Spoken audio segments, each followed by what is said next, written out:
back to my channel. I'm Moedotj. I got another reaction series that I'm getting into, The Shot. So I'm gonna be honest with you, this is season 3. I didn't get onto The Shot till midway through season 2.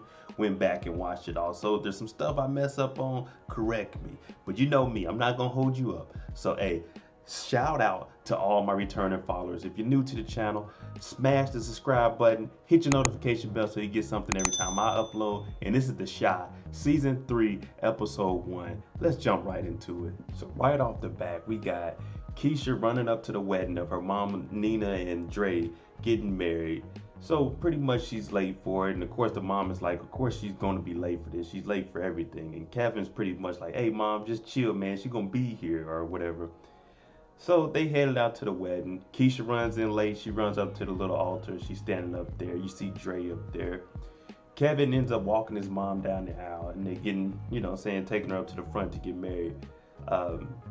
Dre, she pretty much tells the kids, like, hey, Keyshia, me and you haven't seen eye to eye.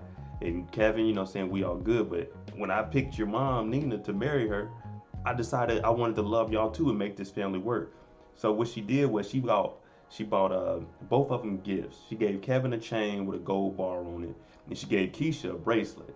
Both of them had the coordinates of their house engraved on it. So no matter where they are around the world, they'll be able to find their way home, which I thought was actually pretty neat. Something I would probably, put on my little chain. Nothing fancy, but just something to have, just an accessory piece.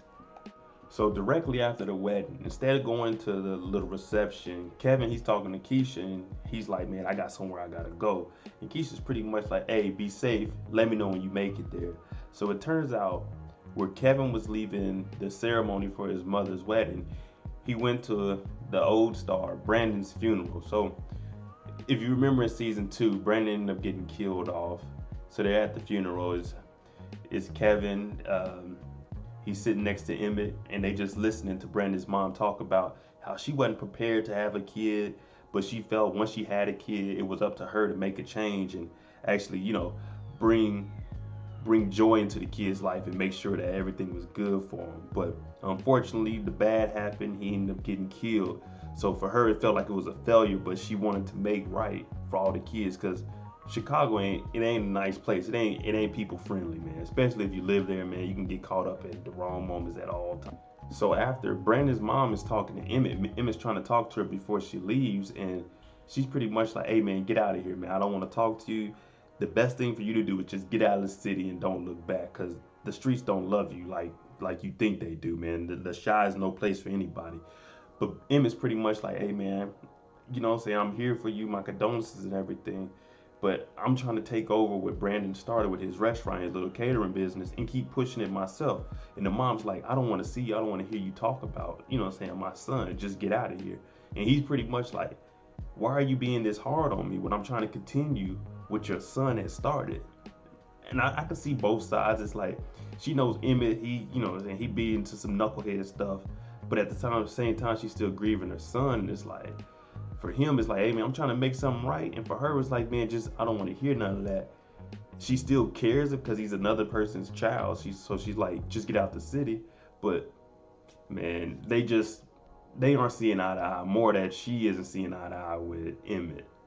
It sucks, but especially right after the funeral, it's hard to talk to somebody about their child or their loved ones. I mean, I understand where she's coming from.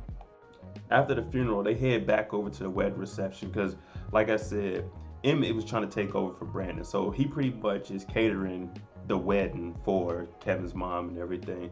But before they go back inside, Kevin's helping them get the food, like all the food and all the utensils are taken into the reception. But they begin to have heart to heart. And Emmett's like, man, what's wrong? Hey, Kevin's pretty much like, man, Brandon was looking out for me, man. He's gone, man. He was doing so much, man. I really looked up to him. And Emmett's like, man, like, I feel you, man. I'm here for you. And then he says the N-word. And Kevin's like, hey, man, don't use that word because Brandon used that N-word. So right now, he's looking for someone to look up to, because at this point, all he had was Brandon. Yeah, I mean, he was cool with his boys and stuff, and he was cool with Emmett, but for him, Brandon was like the older brother to him, and now Emmett's trying to fill that role. He know he's not Brandon, but at the same time, he's still trying to fill that role, because you see a younger dude, you like, man, let me make sure he's straight. You know what I'm saying? Can't have nobody, you know what I'm saying, being down and out. So their bond is going to get a little closer, I think. I think they're going to have a little falling off, maybe like in episode 4 or 5, just just to just to spice the season up. But I think they're going to get close though towards the end. So we finally get to see the whole crew together. You know what I'm saying? Papa, Jake, and Ebony. And then Kevin comes in the back. So right now they all drinking, you know what I'm saying? Underage drinking. There's nothing better than that. I don't condone it, but you know what I'm saying? You gotta pull up, you got a wedding, why not? But anyway, they pouring up their drinks. And Jake, we know his brother passed, you know what I'm saying? He was in charge of a gang. And he pretty much, you know what I'm saying, he's pouring out some. Kevin comes in there too. And they like, oh, you drinking without me? They like, man, come drink with us or whatever. So they all drinking, they just in there chilling. You know what I'm saying? Just talking about everything that's been going on and just trying to make, you know what I'm saying, make something out of life. Keyshia comes in there and then she's talking to him too, like, I know y'all ain't in here drinking and y'all drinking the expensive stuff. So she pretty much pours up with him. Now that to me, that's always been cool. Like, me and my sisters are close and my brothers are close, so you know what I'm saying, they wouldn't trip off nothing like that. I mean, that's what we do. As long as you ain't doing nothing silly, then hey, all right, man, a little drink ain't hurt nobody. But after all this, Dre comes in. She's like, what y'all doing? So they trying to hide their liquor. And she's like, hey, y'all come on out here, man. My song is about to come on. Pretty much, I want y'all to come dance with me. So all of them, they like, all right, man, forget it. We're going to go out there. We're going to dance with her. So Emmett, him and Keyshia, they go outside. They end up talking, you know what I'm saying, out. And you see the beautiful Chicago. Like, I ain't know Chicago looked that good, to be honest with you. Like, where they were showing, like, showed the little city and stuff in the background. I'm like, that's cool. They picked a nice little place. So he's pretty much telling her, like, hey, you know what I'm saying, you about to go to college. You about to get out of Chicago, man. That's the dream. And she's pretty much like, I don't like track. And he's telling her, hey, you got to use it to do what you can to get out of here, which is always what you got to do, man. When you at work, you got to play the game to get promotion, to get money, to get out of, you know what I'm saying, your poverty-stricken past. And he's pretty much telling her, like, stay away from Chicago, man. There ain't nothing here in the Shy for you. Like, you ain't gonna do nothing but get knocked up by one of these knuckleheads, be working at CVS. And she kind of jokes and said, hey, what's wrong with that? And he's like, man, F all that. Get out of here. Get as far away from here as possible. So you always want to see somebody that if they have a chance to make it better for themselves, to do that and go. You know what I'm saying? You gotta blossom. You gotta get out of here. It ain't nothing for you here in the shop, man. It ain't no place you want to be, especially if you have an opportunity to get out of here. So earlier in the episode, there were some people, they were looking at the food like, ugh, who made this macaroni and cheese? Ugh, this chicken ain't seasoned. So pretty much they were like, man, the food was trash. So later on in the episode, after Emmett gets back with Keyshia, he sees that they ordering pizza, and he goes over to Nina, like, hold on, what y'all ordering pizza for? And she's like, man, people were complaining about the food. He's talking about, man, I can go whip up some more macaroni. I can go fry some chicken. My thing is like, man, how you gonna make all of this? It looked like it's about 50, 60 people in there. So that means at least one wing a piece, a serve of macaroni. You ain't gonna be able to make that in time. Like, people not about to be sitting here for another hour or two without eating. So what Nina was like was, you're strong because you went to a funeral today. Most people wouldn't even came and catered the wedding. So you're strong for that. So I'm gonna pay you half now, and I give you the other half tomorrow, man. Thank you for coming, you know what I'm saying? But I gotta feed everybody. Which, to me, I was like, that's cool, man, because, she didn't have to pay him. Like, man, people didn't like the food, man, you gotta get out of here. But technically, if you order it, regardless if you don't like it or not, it's paid for. You could dispute it, but I'm sure he ain't got no front office where you could be like, hey, man, we got to complain. It's just, man, Emmett messed up today, y'all. So we see Otis coming into a little warehouse, and he's talking to somebody, and out of nowhere you hear, pow! Man, what in the world was that? Turned out Trig and killed the guy he was talking to, and pretty much it's like, man, this dude was a waste, man. Whether he's dead or alive, man, he's pretty much a waste. It had to happen. So him and Otis, they get to talking back and forth, and pretty much what Trig is trying to tell him is like, hey, man, I'm gonna get the kid back or whatever, but you just gotta give me some time, man. I'm gonna make it happen. And Otis is pretty much like, hey, my plans that I got in the near future, I'm about to be bigger than life, man. So you need to do whatever you gonna do and handle that. And make sure you handle that, because I can't have any hiccups, because I'm trying to make things happen. So do your job and I'm gonna do mine. And when he talks, you gotta listen. So after a long day of work, you know what I'm saying, went to a funeral, had to cater the wedding. Emmett comes home to find his girl. She breaking down the, you know what I'm saying, breaking down the weed, packaging it up. You know what I'm saying, it looked like maybe pound, 2 pounds. So she had the good stuff. While he over there moving food, she moving weight. We are not the same. But he pretty much telling her how at the wedding they ordered pizza. And she like, yeah, I seen on everybody's IG stories, you know what I'm saying, that they ordered pizza. But she's like, man, don't worry about it, man. Like, people had to eat. And she kind of makes a joke too. So she hits the weed. She like, ooh, I want some pizza too. And he's like, man, you really gonna do this right now? But she's pretty much saying like, man, you're going through a lot. The same that Nina was telling him. You're going through a lot, man. It's just gonna happen like that sometimes. But you know what I'm saying? We gotta keep moving forward, man. We gotta keep making things happen. The next day, Keyshia finally comes over. Her mom and Dre, they left her some money to go give Emmett his other half of the catering. And, you know, they going on their honeymoon, so they're going to be gone for the weekend. And they gave her some money, to, you know, saying for her and Kevin to eat. She goes over to Emmett's house, comes over there, titties out, you know what I'm saying, shirt open. Emmett's girlfriend answered the door like, come on in. But pretty much she's like, here's your money, you know what I'm saying? My mom gave me the money to pay you off. Not pay you off, or pay you for your other half. Paying you off make it seem like, hey, don't ever come back around. But anyway, Emmy's girlfriend's like, hey, man, next time you come over here, I don't mind you coming over here, but don't dress like no hooker. And Keisha's like, oh, I ain't dressed like this for your boyfriend. I dress like this for mine. Bye. So when she goes outside, Emmy's arguing with her like, why you always like that, man? I'm doing business. I'm conducting business. You ain't conducting no business. You just collecting money from yesterday.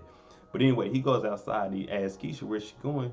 She for college, and she's like, Pepperdine. He's like, where that at? She's like, out in Cali. He said, can I visit? And Keisha's pretty much downplaying it like, oh man, you got a girl, man, you messy, don't be like that. And he's like, nah, man, I'm always gonna have a special part for you in my heart. And she's like, ooh, you messy. But he's pretty much like, nah, man, you know what I'm saying, I care for you. Cause you know, it's like, man, they all grew up together. So he just saying, man, I'm making sure the best, you know what I'm saying? So I wish you luck. Go out there and do your thing, man. But I would like to come visit though, you know what I'm saying? So the crew got the house to theyself, you know what I'm saying? Papa and Jake, they all pull up on my boy Kevin, and they pretty much like, man, we got the house, man. Let's invite some girls over. Kevin gets on the phone, he calls Ebony up. She like, I don't want to be the only girl. He like, well, bring some friends. So she bring 2 friends. They come over, one for Papa, one for Jake, you know what I'm saying? Everybody got something. So right now they deciding on, hey man, which room we gonna take them to? So pretty much Kevin's like, I'm gonna go to my room with mine. Jake, you go to my sister's room. And then Papa, you go to my mom's room, you know what I'm saying, my mom and Dre. He's like, no, I don't want to go in there, man. They got all kinds of sex toys and stuff. And they like, man, you got to go in there, man. Like, we already got our rooms picked out. Go in there. So pretty much just some young dudes, you know what I'm saying. They got the house to themselves. They got a little bit of weed, watch some movies, and got some girls. As long as protection is involved, have at it, man. Don't be knocking up nothing. But, man, live your life, man. It's the weekend. You know what I'm saying? That's what if I was had some music going on, roll up something. Now we see Triggs' plans in motion. So he said he'll do 10,000 to get the kid. How's he gonna get the 10,000? So what he does is he has to go get this money. So he has to rob another dealer. So pretty much he has his girl bump into him, say, "Oh, excuse me," and then he comes and steals the money from him. The dude tells Trig like, "Man, you must not know who this money. You know what I'm saying? Who's it for?" And he's pretty much like, just give me the money. I got to make it happen. Because he's talking about 10 bands. He got to come up with 10,000. Hey, man, the only way you coming up with that is from robbing, man. And, hey, Trig is the man to do it. Ski mask on, man. Got to make it happen. Mask on. So the last scene we see is Keyshia sitting at the bus stop. And she's waiting on the bus to come. And she's texting her dude, Nuck. And she's like, hey, man, I'm on my way. And he's talking about, hey, man, what time is that? She's like, man, you ain't coming to pick me up. So whatever time the bus get there, that's what time I'm gonna be there. And make sure you outside, you know what I'm saying? So I won't be looking stupid. Wait, you know, you go over to somebody's house and you like, hey man, I'm outside, and they take forever to come open the door. You don't want to just be standing outside. So she like, man, make sure I ain't looking stupid. So we see a man pass. She looks at him and she's like, huh? So she like scoots over and puts her stuff by her. As the bus pulls up, when the bus pulls up, the door's open. She's not there. But what we do see on the phone, on her phone, on the ground is Kevin asking her, hey, what time are you gonna be back tomorrow? And the screen is cracked. So I'm thinking she was either kidnapped or she had to run because somebody was trying to get her. We won't know, but this is gonna be an interesting way to start off episode 2, man. Like, seriously. Alright, man, that's episode 1 of season 3 of The Shy. Comment below what you think happened to Keyshia. And if you think it's a kidnapping, I just don't know who will want to kidnap her and for what reason. That's what I want to know. But comment below what you think happened to Keyshia.